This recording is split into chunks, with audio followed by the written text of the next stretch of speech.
Who are the greatest guitar players of all time? Rolling Stone magazine polled an impressive roster of 6-string virtuosos to try to determine the answer. Today, we'll look at the players that ranked in the top 10. That's coming up next on Track by Track.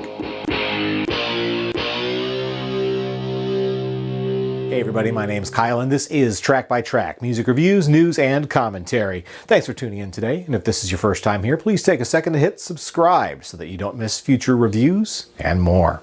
It was simply inevitable. When Eddie Van Halen died on October 6th, the debate about where he ranked among the rock guitar gods erupted across social media. Even in my own tribute video to Eddie, there was some debate on that topic by viewers in the comments section. Now, less than a month after his passing, Rolling Stone magazine is here with the definitive answer. I was at the grocery store this week, and a magazine on the newsstand caught my eye. Rolling Stone has published this commemorative special edition in tribute to Eddie Van Halen. Now that's pretty typical for them. They've done it in recent years for Prince, David Bowie, and Tom Petty, so this isn't entirely unexpected. But what's interesting about this is that the Eddie Van Halen tribute is actually bundled along with Rolling Stone's ranking of the 100 greatest guitarists of all time. Actually, of this magazine's 96 ad-free pages, only 21 are dedicated to Van Halen. The rundown of the greatest guitar players takes up all of the remaining 75 pages. Now, when I first saw this, I rolled my eyes pretty hard. I mean, the audacity of Rolling Stone to compile such a list right after Eddie's death. But that's not actually what happened here. This isn't a new list at all. The ranking was actually first published back in 2016. At that time, the magazine polled a panel of top guitarists to compile the list of legends. Voters included Ritchie Blackmore, Gary Clark Jr., Billy Corgan, Don Felder, Kirk Hammett, Lenny Kravitz, Alec Lifeson, Nils Lofgren, Brian May, Tom Morello, Joe Perry, Carlos Santana, Andy Summers, and yes, Eddie Van Halen. Now, as you may recall, a couple months back, Rolling Stone actually revisited their list of the 500 greatest albums of all time. I did a 2-part video breaking down the top 25 albums from that newly updated list. And let me tell you, there was no shortage of complaints about what most people consider to be Rolling Stone's overemphasis on diversity at the expense of artistry.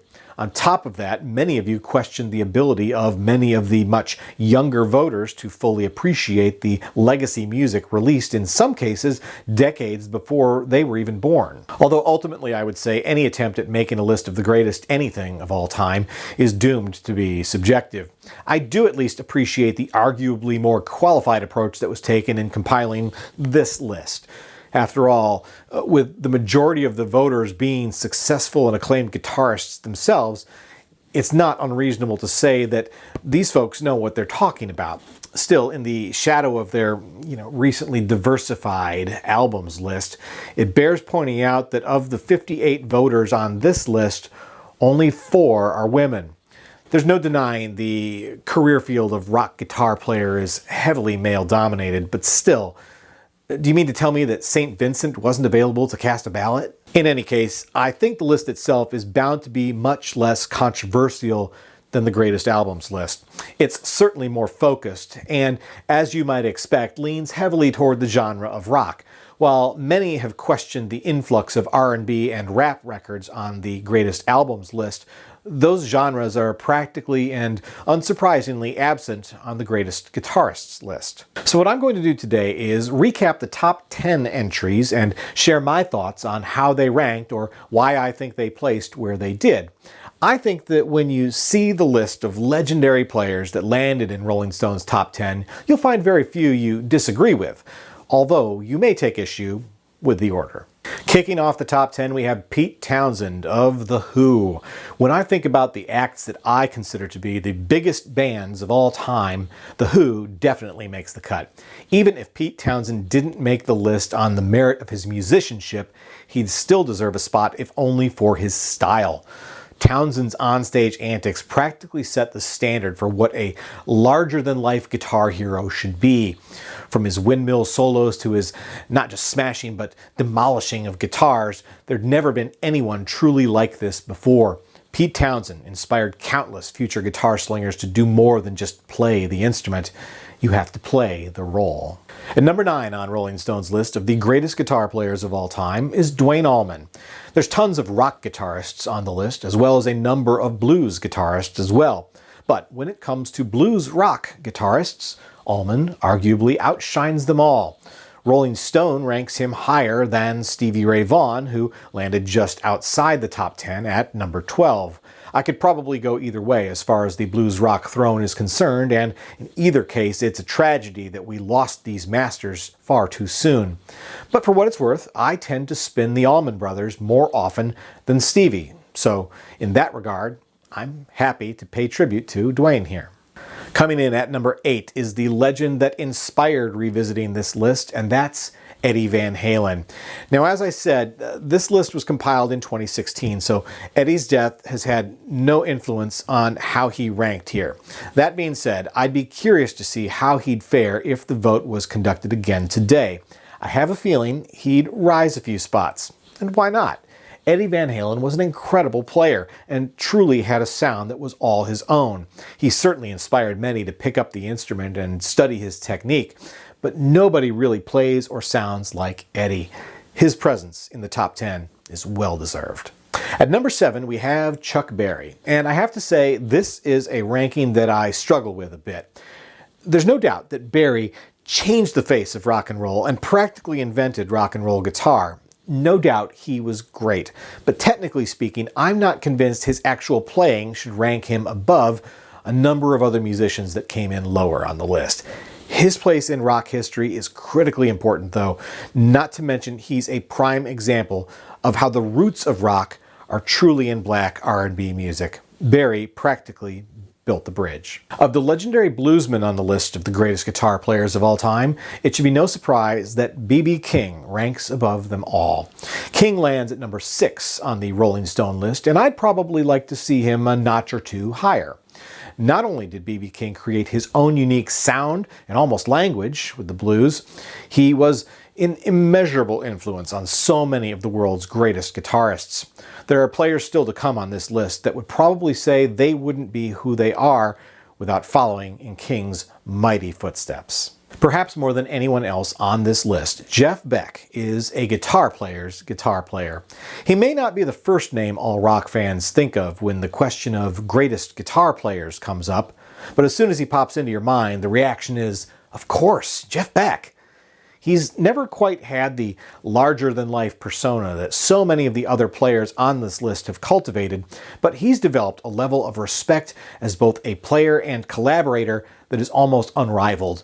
He's probably best known for his work in the Yardbirds, but he's also lent his talents to recordings by a ridiculously impressive list of other artists, including Rod Stewart, Tina Turner, Roger Waters, Mick Jagger, Stevie Wonder, and many, many more. Jeff Beck lands at number 5 on Rolling Stone's list. Speaking of Rolling Stone, how about the band The Rolling Stones? The iconic and immortal Keith Richards lands at number 4 on the list, and I have to say this is a ranking I take some issue with. No doubt, the Rolling Stones are one of the greatest rock bands of all time. Some might even say the greatest. Keith Richards obviously played a major role in their dominance. That being said, I'm not sure that I find his actual playing to be more remarkable than, well, any of the other guitarists that ranked lower than him in the top 10. From a sheer hits perspective, no other guitarist can touch him, including the top 3 to come. And as the guitar mastermind behind these iconic hits, Richards more than deserves recognition. But I would argue his influence is more in his writing than in his playing. We're up to the top 3 now, and when it comes to Jimmy Page from Led Zeppelin, I actually have similar feelings as I did with Keith Richards. However, there's no doubt in my mind that Page is the superior, more inventive, and arguably more influential player. Like the Rolling Stones, I think the individual members of Led Zeppelin came together to create a sound that was so much more than the sum of its parts. The music they created ranks among the most iconic in the history of rock. The number 3 ranking feels a little too high for me though.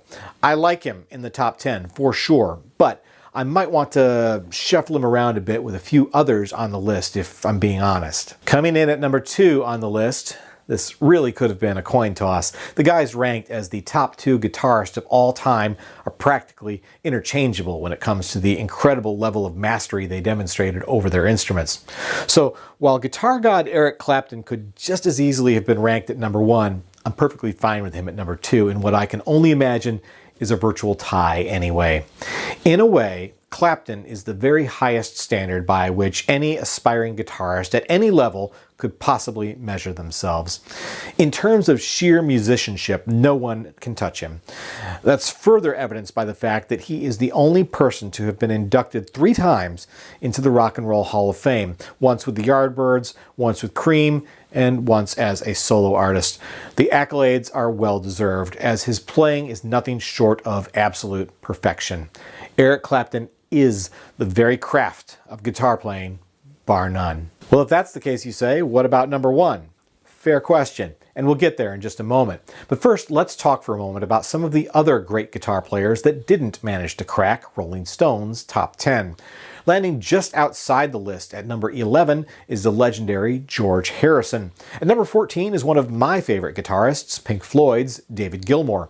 Carlos Santana comes in at number 20. Then there's Buddy Guy at 23, Queen's Brian May at 26, Prince at 33, and The Edge at 38. Looking further down the list, we find Tom Morello of Rage Against the Machine at 40, Slash at 65, Jack White at 70, and Kurt Cobain at 73. The highest ranking of the only 2 women to crack the top 100 is Joni Mitchell, who lands at 75. The other woman is Bonnie Raitt, who ranks at 89. When it comes to omissions, it's really a genre thing, I think, because jazz is all but absent here. I'd have found a slot on the list for both Stanley Jordan and Charlie Hunter. If you're not familiar with their incredible playing, please do check them out. Alright, so the artist ranked as Rolling Stone's greatest guitar player of all time should be no surprise whatsoever at this point. Jimi Hendrix's guitar playing was somewhere between being a force of nature and a force of the supernatural. His approach to the instrument was to abandon all that was traditional and to create a whole new musical language. In the hands of Hendrix, guitar never sounded like this before, and to a very real degree, it has never sounded like that since. A moment ago, I praised Clapton as being the pinnacle of the craft of guitar playing. With Hendrix, it's the pinnacle of guitar playing as a work of art. That's not to say that what Clapton did wasn't art, but I think the difference is that when Clapton plays, you get it, and it all makes sense in its own perfection. When Hendrix played, it opened doors to new musical directions you never knew were possible. There was chaos in the creation, madness in the melody, and very nearly terror in the technique. Jimi Hendrix took guitar to the next level, a level we never even dreamed existed. And as a result, he became a massive influence on countless players that would follow in his footsteps, not the least of which would be players like Prince and Jack White, as well as innovative Radiohead guitarist Jonny Greenwood, all of whom owe part of their ranking in the top 50 on this list to the legacy of Hendrix. It's amazing to consider how much Jimi accomplished in such a short period of time. His death in 1970 cut very short a career that could have gone on to even further change the very face of music. So there you have it, Rolling Stone magazine's list of the top 10 greatest guitar players of all time. You can find the full list of the top 100 guitar players in this special edition of the magazine, which includes a tribute to the late, great Eddie Van Halen. I'll include the Amazon link in the description below if you want to order a copy. Meanwhile, let me know what you think of the list. How do you feel about how these players ranked? Who do you think got snubbed? And are there any you think are overrated? Be sure to leave your thoughts down in the comments section below. Once again, my name's Kyle, and this has been Track by Track. If you like this video, please be sure to give it a thumbs up. Plus, check out some of these other videos below that I think you might also enjoy. And of course, be sure to click subscribe, because true music fans always want new releases the day they come out. Thanks for watching, and I'll see you next time.